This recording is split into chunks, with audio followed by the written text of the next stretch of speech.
According to the Department of Agriculture, dito po sa municipality ng Antipas, meron pong 10 hectares of calamansi farm.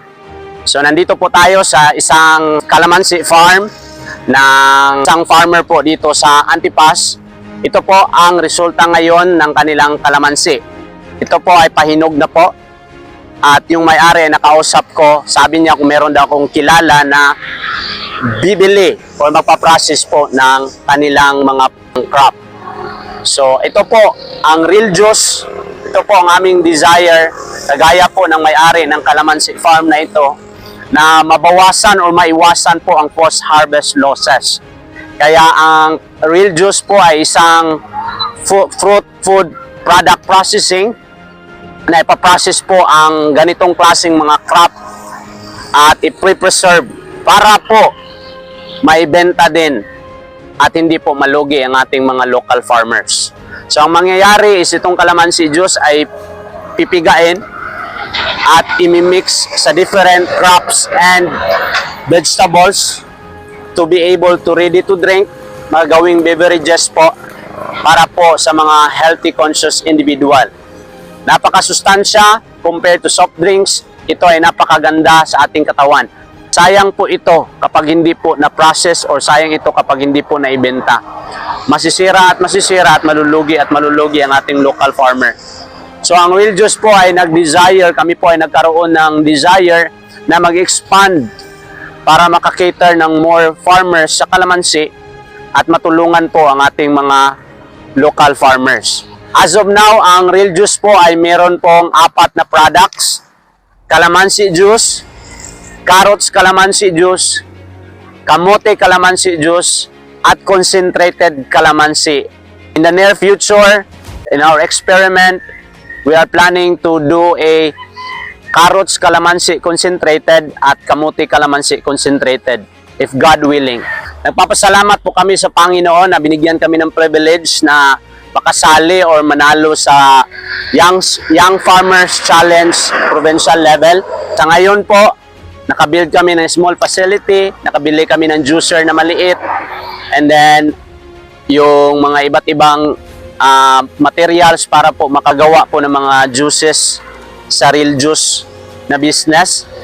And ngayon po ay binigyan kami ulit ng privilege na makasali din sa regional level competition ng YFC. At ito po ang aming desire, kung if God willing, na mabigyan kami ng pagkakataon na magkaroon ng 150,000 Young Farmers Challenge with partnership with Department of Agriculture. Nagdi-desire po ako na bibili po ng malaking juice, calamansi juice extractor para po makaproduce kami ng maramihan at makabili kami sa mga farmer ng maramihan din para hindi po sila malugi at maiwasan po ang mga losses po, post-harvest losses ng ating local farmers in calamansi farming. So isa po ito sa paraan na matulungan po natin sila at the same time makakreate tayo ng job opportunities sa mga ating kababayan dito sa Antipas.